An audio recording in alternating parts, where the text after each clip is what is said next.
아멘. 여러분이 만약에 어린 아이를 잃어버렸다고 하십시다. 아주 어릴 때 아무것도 깨닫지 못하고 옹알이하는 아이를 잊어버렸는데 몇십 년 뒤에 우연하게 그 아이를 찾았다고 할 때에 여러분 그 아이에게 무엇을 먼저 가르치겠습니까?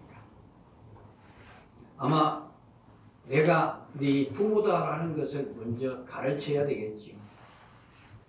그리고 그 아이가 부모가 맞다는 것을 확신하게 되었을 때는 우리 집안의 여러 내력들 그리고 어떻게 해서 너를 잊어버리게 되었고 어떤 과정을 통해서 너를 찾으려고 그렇게 애를 썼는데 찾지 못해서나 어떻게 이번 이렇게 너를 찾게 되었다라고 그 아이에게 여러 지난 과정들을 설명해 줄 겁니다. 여러분 아시다시피 성경의 가장 첫 장 창세기로 시작합니다. 그리고 신명기까지를 우리가 모세 오경이라고 합니다. 이 성경을 기록한 이유는 다른 것이 아니고 이스라엘 백성들이 애굽에서 430년을 살아오는 동안 우상 문화에 젖어버렸지요. 그 우상 문화에 젖었던 이스라엘 백성들, 한편으로는 선민이라고 그러지요. 그 선민의 정체성을 그들에게 알려주기 위해서 모세를 세워서 이 성경을 기록하게 한 겁니다. 그들이 우상을 섬기는 그 나라에서 430년을 살아오는 동안 얼마나 많은 세대가 바뀌었겠습니까? 우리가 하는 말도 조금씩 옮겨가면서 따라 달라집니다. 차에 받쳐서 무릎을 좀 다쳤는데 한 대여섯 사람 지나가면은 나중에는 병원에 입원했다라고까지 이야기를 하지요. 그래서 그 많은 430년의 세월 동안 그들은 너무나 세상에 젖어 살았고 창조주이신 하나님이신 어떤 분이신지를 그들은 망각하고 살았던 겁니다. 그래서 그들이 알고 있는 것은 마루두기 만물을 창조했다는 설화에 젖어들었고 모든 복은 바알이 준다는 그리고 아세라를 통하여 모든 것이 얻게 된다는 그런 이야기들에 젖어 살았던 겁니다. 그래서 창세기에 가장 먼저 나오는 것이 무슨 내용입니까? 만물을 하나님께서 창조하셨다라는 것을 그들에게 선포합니다. 이건 전하는 것이 아니고 선포입니다. 그리고 그 만물을 하나님 창조하셨을 뿐만 아니고 만물의 주인이 바로 그분이시라는 것을 알려줍니다. 그리고 인간이 어떻게 만들어졌고 그리고 죄가 어떻게 세상에 들어왔는가라는 것을 밝혀줍니다. 그리고 오늘은 4장에 와서 무엇을 말하는가 하면은 하나님께서 받으시는 예배가 과연 어떤 것인가? 그들이 알고 있는 예배라고 하는 것은 우상 섬기는 우상의 예배를 많이 알고 있었을 뿐입니다. 그런 그들에게 하나님 가르쳐야 하는 것은 하나님이 어떤 예배를 받으시는가? 그게 오늘 본문의 내용입니다. 그래서 이 본문의 내용은 어떤 예배는 받으시고 어떤 예배는 받지 않으신다는 것을 알려주는 겁니다. 여러분 우리 세상에 살던 사람들입니다. 세상에 젖어 삽니다. 우리가 그리스도인이라고 하지만은 실제 우리의 삶의 영역은 세상에 뿌리를 두고 있습니다. 그러다 보니까 우리에게는 항상 하나님의 말씀이 필요합니다. 그 말씀의 가르침이 우리의 갈 길을 인도하시고 우리의 삶을 주장할 수 있도록 우리는 주일마다 나와서 하나님의 말씀 앞에 엎드리며 예배를 드리는 겁니다. 여러분이 우리가 애굽에 살아오면서 그들이 우상을 섬기든 무엇을 섬기든 예배 형식은 배웠을 겁니다.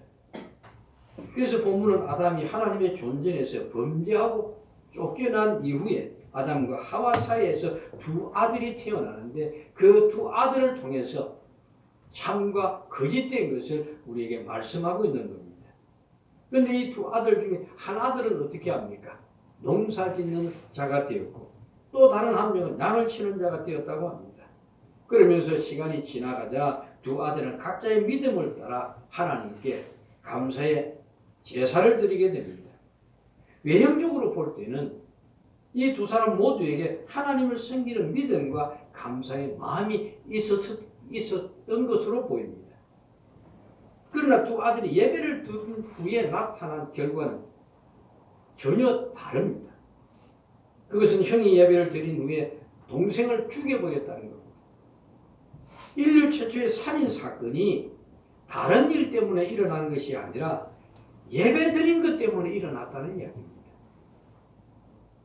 여러분, 이 형이 예배를 드리고 나서 기쁨을 얻기보다는 동생에 대한 심한 질투와 분노가 있었고, 그 질투와 분노는 동생을 죽이는 살인 사건으로 이어진 겁니다.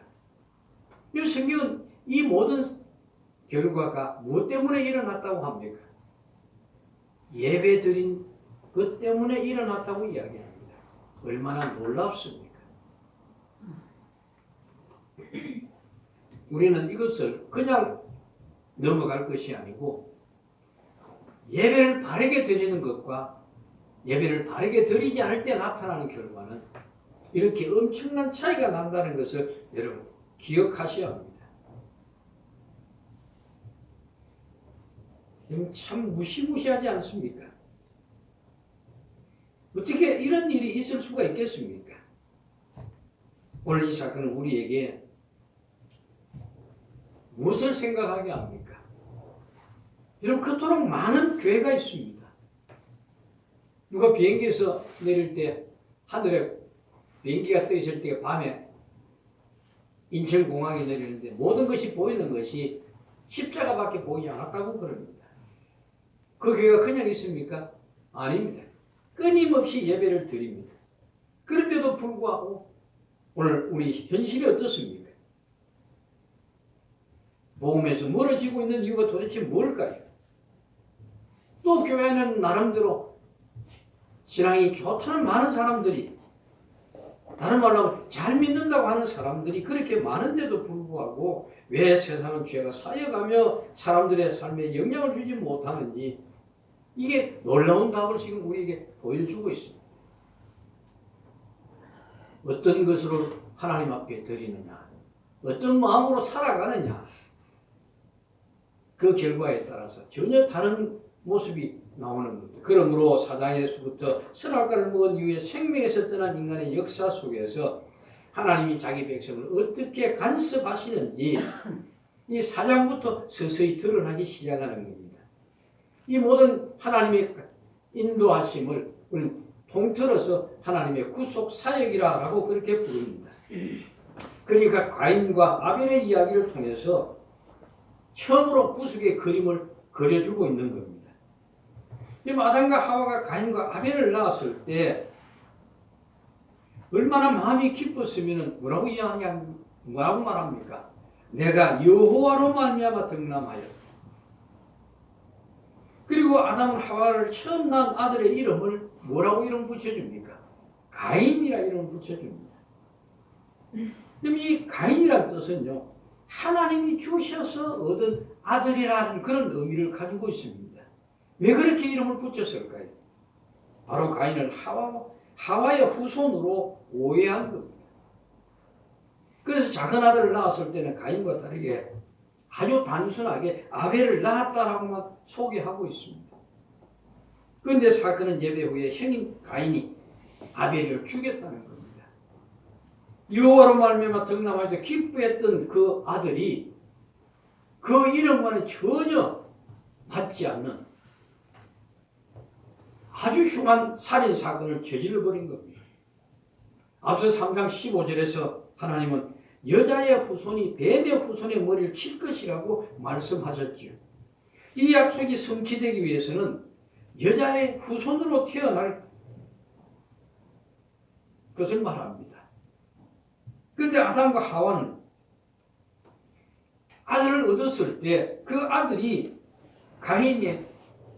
가인이라고 이름을 붙였던 것은 바로 3장 15절에 말씀하신 그 아들로 생각을 했던 겁니다. 다시 말씀드려서 아담이나 하와는 여자의 후손이 무엇을 말씀하는지를 알지 못했다는 이야기입니다. 분명히 하나님 말씀하실 때 아담의 후손이라고 하지 않고 여자의 후손이라고 말씀하십니다. 이 말씀은 남자의 씨와는 상관없이 오직 여자만으로 태어난 그 후손을 말하는 겁니다. 하지만 가인은 아담과 하와의 관계에서 태어났습니다. 즉 여자의 후손이 아니라 죄를 지은 아담의 후손일 뿐입니다. 이것을 알지 못한 아담과 하와는 첫 번째 아들로 얻은 가인을 여자의 후손으로 생각했던 겁니다. 그에게 희망을 두었고 그래서 여호와로 말미암아 덕남한 아들이라고 가인이라는 이름을 붙여서 그 마음이 얼마나 기뻐했겠습니까? 그러나 가인은 동생을 죽임으로 아담과 하와의 기대가 단번에 무너져 버립니다. 가인의 분노를 이기지 못해 죄를 다스림 안에 있었기에 결국 동생 아벨을 살해하는 죄를 저질렀던 겁니다. 그럼 왜 여자의 후손으로 와야 할까요? 아담은 죄를 지은 자입니다. 그 사이에서 태어난 후손은 다 죄인으로밖에 태어나지 않습니다. 그래서 예수 그리스도는 여자의 후손으로 온 겁니다. 몸을 빌려서 오실 분입니다. 그분은 죄가 없으신 분. 그 죄가 없으심이 오늘 우리의 삶을 다시 새롭게 만들어 주실 수 있는 겁니다. 그런데 우리가 가인을 보시면서 뭘 생각했습니까? 살인을 저지른 동기가 뭐냐는 겁니다. 다른 것 아닙니다. 하나님께 드린 그 예배 때문에 그렇습니다. 재물 때문에 지금 이런 일이 일어난 겁니다. 그 이유는 가인의 재물을 받아주지 않았던 것, 그것 때문에 그렇습니다. 어떤 분은 주장하기를 농사를 짓는 가인이 땅의 소산으로 재물을 드렸기 때문에 여호와께서 받지 않으신 것이고 아벨은 양으로 짐승을 잡아서 드렸기 때문에 하나님 받으셨다. 그 양은 피를 흘려서 그렇다라는 것이죠. 한번 제가 이런 적이 있습니다. 지방신학교에서 공부를 할 때인데 그 강의하는 목사님이 가인의 제물과 아벨의 제물을 이야기하면서 피 흘리는 제물과 피 흘리지 않는 제물의 차이를 그렇게 강의를 했습니다. 그래서 제가 질문을 했습니다. 교수님, 성경에는 분명히 피 흘림에 대해서는 없습니다. 그런데 굳이 나중에 이스라엘 백성들이 레위지파를 세우고 제사제도를 가르친 이후에 짐승의 피 흘림이 나오는데 왜 창세기에서 그걸 가지고 설명을 하십니까? 그래서 이제 다른 신학자, 외국 신학자의 책을 가지고 와서 이 책에는 분명히 아니라고 말씀하고 있습니다 라고 하니까 그분이 그렇게 하더라고요. 쓸데없는 책들 같은 걸 보면서 성경을 곡해하지 말라. 여러분, 가인이 피가 없는 제물을 드렸기 때문에 하나님이 거절하셨다고요? 과연 그렇겠습니까? 여러분, 성경을 보시면 아시겠지만 하나님께서 공물을 제물로 소재를 제사 규례로 정해놓으신 법이 있습니다. 그러니까 제물이 피가 없는 곡식이라고 때문에 받지 않았다는 것은 설득력이 없는 겁니다. 그보다 그것을 어디서 이거 우리가 답을 찾아야겠습니까? 성경은 분명히 우리들에게 답들을 다 가르쳐주고 있습니다.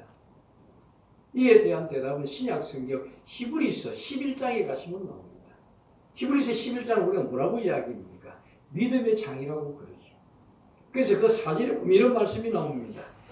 믿음으로 아벨은 가인보다 더 나은 제사를 하나님께 드림으로 의로운 자라 하시는 증거를 얻었으니 하나님이 그 예물에 대하여 증언하심이라. 그가 죽었으나 그 믿음으로서 지금도 말씀하느니라. 이 말씀 우리가 분명히 알 수 있는 것은 예배는 하나님 드리는 제물은 그 제물의 종류가 문제가 아니라는 겁니다. 그러니까 제물의 종류가 문제가 아니라 그 제물을 드리는 자가 어떤 마음으로 드리는가 하는 것이 중요한 겁니다. 여러분, 이 히브리서의 말씀을 그대로 이해하자면 아벨은 믿음으로 드렸고 가인은 그렇지 않았다는 이야기입니다. 그러니까 이들이 드린 제물이 피가 있는가 없는가 하는 것 중요한 것이 아니라 그 제물을 드리는 자의 그 마음이 어떤 마음인가 하는 것이라고. 그래서 창세기 4장 4절에 보시면은 말씀하시듯이 여호와께서 믿음으로 제사를 드린 아벨과 그의 제물을 받으셨던 겁니다. 짐승이라서 받은 것이 아닙니다. 그러니까 여호와께서 아벨이 드릴 때 양의 첫 새끼와 그 기름으로 드린 제물을 그의 믿음으로 받아주신 겁니다. 그래서 아벨과 제물을 함께 받으신 겁니다. 제물의 피를 흘림에 대해서는 조금 전에 말씀드렸다시피 이스라엘 백성들이 광야에 나와서 레위 지파가 세워지고 모세가 이제 하나님부터 받은 제사 제도를 그들에게 가르쳐 줄 때 그때야 비로소 짐승의 피 흘림에 대해서 말씀하시지 않습니까? 그러면 본문에서 아벨의 제사를 받으시고 가인의 제물을 받지 않으셨다는 말씀에 대해서는 분명히 히브리서 11장 4절 상반절에 보시면은 아벨을 뭐라고 하면 가인보다 더 나은 제사를 드렸다라는 겁니다. 그러면 아벨이 하나님께 더 나은 제사를 드렸다라고 하는 이 그 헬라어 원문의 그 내용은 뭔가 큰 마음을 드렸다. 우리 그 성경 속에서 번역을 하자 그러면은 온 마음을 다했다라고 그런 이야기가 되는 겁니다. 즉 하나님은 믿음 없는 가인을 기뻐하지 않으셨기 또 가인과 그 제물을 받지 않으셨다는 것을 그가 마음을 다해서 하나님께 제물을 드리지 않았다는 결론을 얻게 되는 겁니다. 그래서 분명히 말씀드리지만 우리가 하나님께 예배 드릴 때 잊지 말아야 하는 것은 어떤 마음으로 예배를 드리는가 하는 것이지 하나님께 좋은 제물, 나쁜 제물 이런 구별이 없다는 것은 물론이거니와 사람들이 제물의 가치에 따라서 하나님을 기쁘게 하신다거나 제물 이하에 따라서 하나님의 마음을 움직일 수 있다는 그런 생각 자체가 인간의 생각일 뿐이고 그것은 모두가 선악의 개념에서 만들어낸 것입니다. 그리고 우리가 자꾸 복음에서 멀어지는 이유는 다른 것이 아닙니다. 하나님께 마음을 다해서 드리는 예배를 망각했기 때문에 그렇습니다. 이 제물에 대해서 이사야서 1장 11절에 보시면은 어떤 말씀이 나오는가 하면은 여호와께서 말씀하시되 너희의 무수한 제물이 내게 무엇이 유익하뇨? 나는 순양의 번제와 살찐 짐승의 기름에 배불렀고 나는 숫송아지나 어린 양이나 순염소의 피를 기뻐하지 아니하노라. 얼마나 놀랍습니까? 제물을 하나님이 기뻐 받으시는 것이 아니란 말이에요.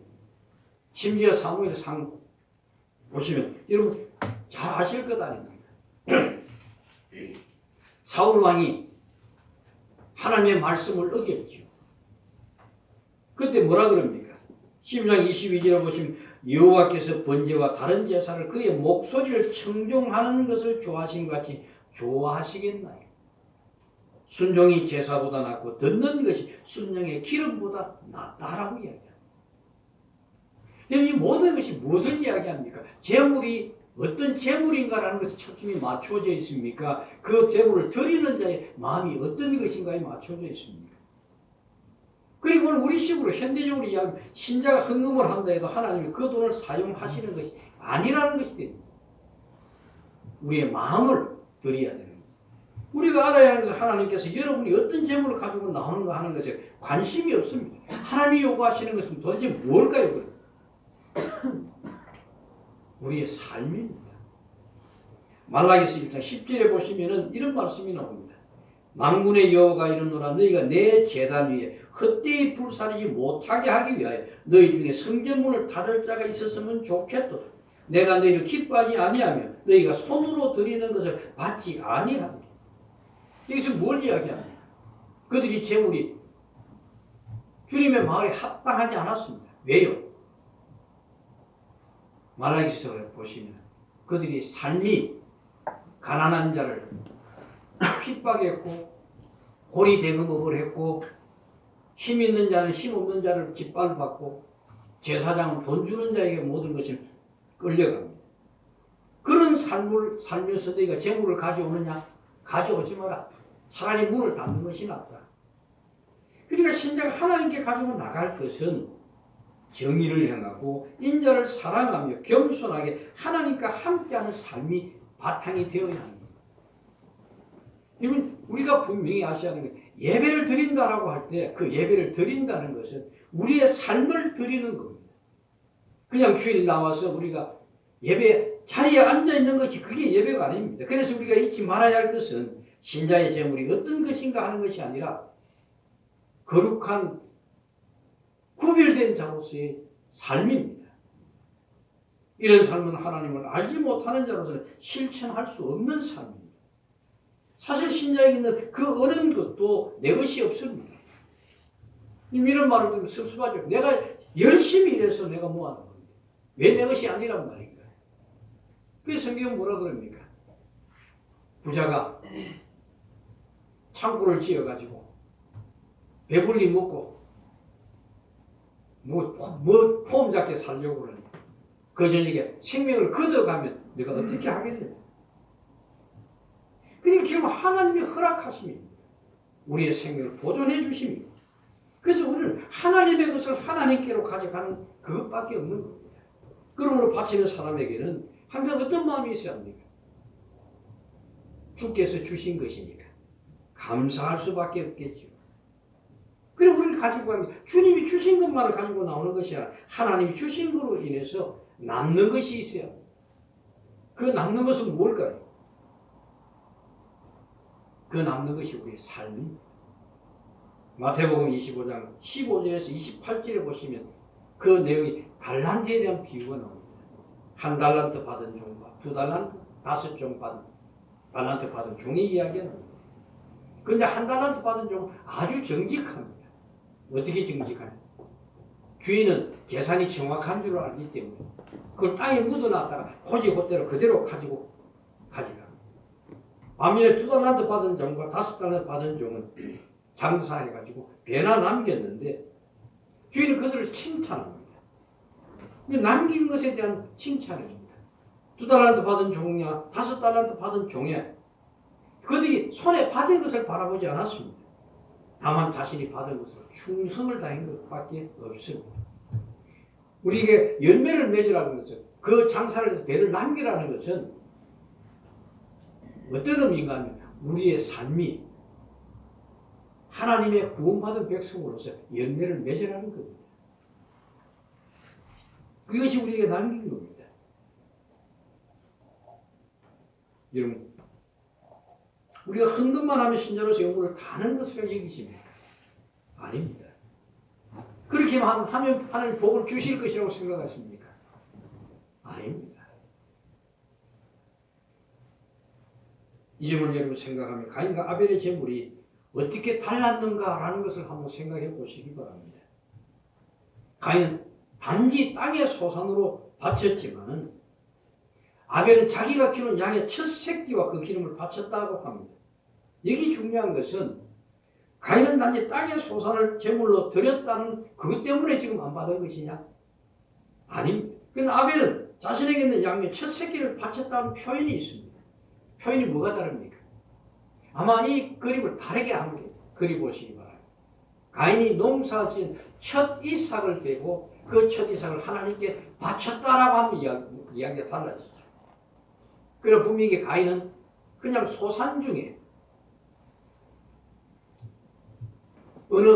우리 식으로 손이 가는 대로 잡히는 대로 그냥 하나님께 드렸다는 것이고 아벨이 첫 새끼를 하나님께 바쳤다는 것은 이건 전혀 다른 표현입니다. 모든 것이 하나님께로부터 받은 것이다라는 신앙의 고백이 담겨져 있는 겁니다. 그래서 이 첫 열매, 첫 소산이라는 표현이 그래서 나오는 겁니다. 우리 이런 생각해 보세요. 요즘 모르겠습니다만 이전에 우리가 옛날에 이제 첫 직장 생활을 하게 되면은 첫 봉급을 받으면 뭘 합니까? 가장 먼저 부모님의 속옷, 내복을 삽니다. 기억하시는 건 뭐예요? 빨간색, 엑스란, 태창, 엑스란입니까? 그게 제일 비싼 거였죠. 그걸 부모님께 사드렸습니다. 따뜻하게 지내라. 부모님이 나를 이렇게 키워줘서 내가 이렇게 돈을 벌어왔다. 그 의미 아닙니까? 그래서 첫 예물을, 첫 새끼를 드렸다는 것은 모든 것이 하나님께서 주신 겁니다. 그래서 아벨의 제물을 받아주셨고 그냥 손에 잡히는 대로 가져와서 하나님께 드렸던 이 가인은 하나님을 멸시했던 겁니다. 신자에게 중요한 것은 무엇을 바치는가가 아니고 어떤 마음으로 나아가는가. 이게 중요한 겁니다.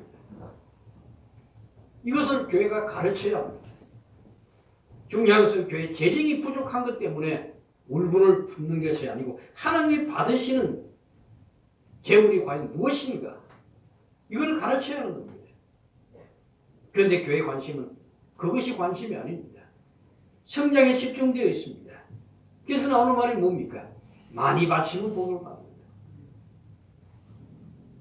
이런 복이라는 것으로 강단을 채우고 있는 겁니다.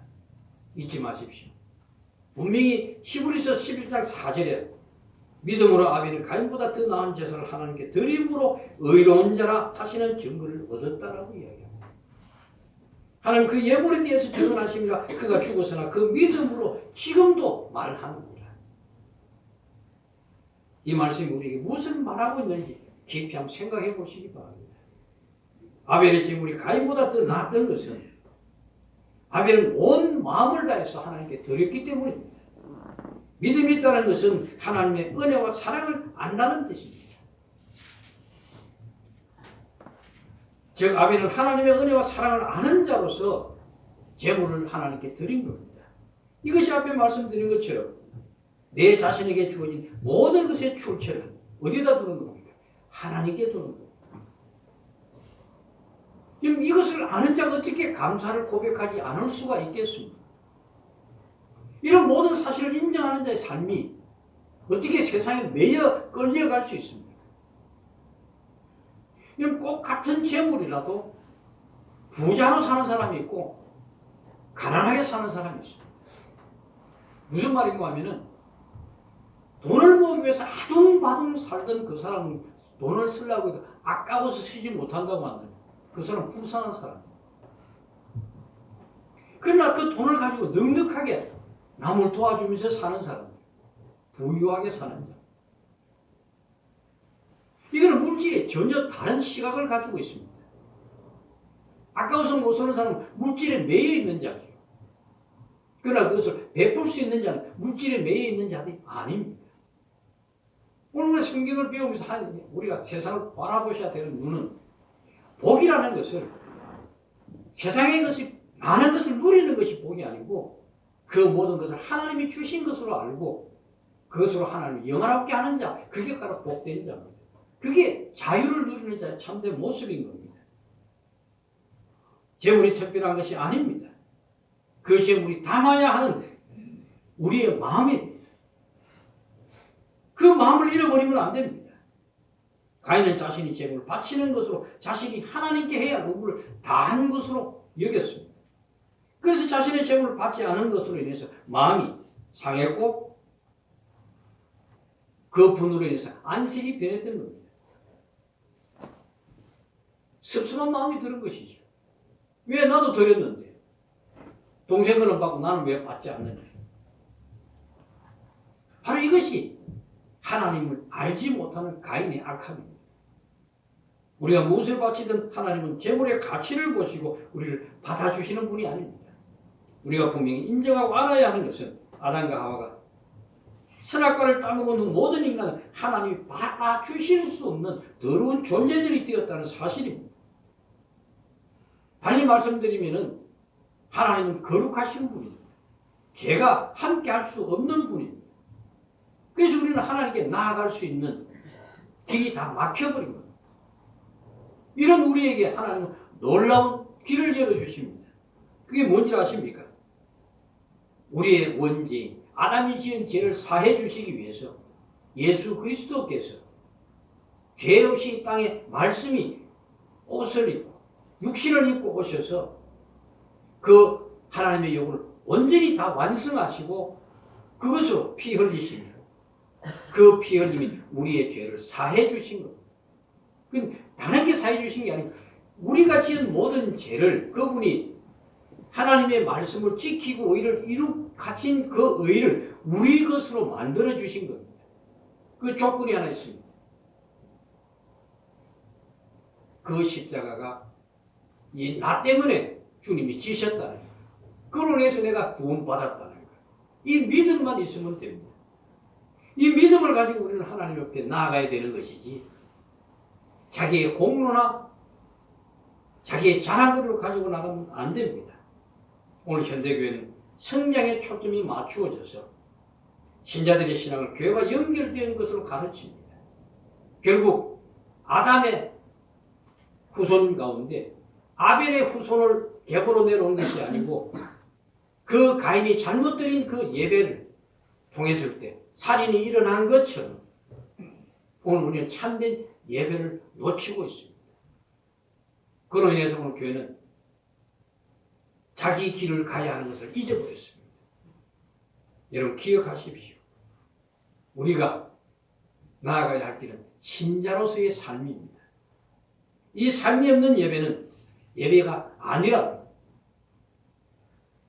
아벨은 첫 새끼를 드렸다는 것은 자신의 모든 것을 하나님의 은혜라고 고백하는 것입니다. 이 은혜라는 것은 우리가 아니라 우리 안에 있는 우리를 사해 주신 예수님의 그 십자가입니다. 하나님 그걸 보시고 우리를 받아주시는 겁니다. 그 때문에 하나님은 우리를 죄 없다 해주시는 겁니다. 여러분 십자가를 기억하시기 바랍니다. 그리고 그 십자가가 여러분 삶의 중심에 있기를.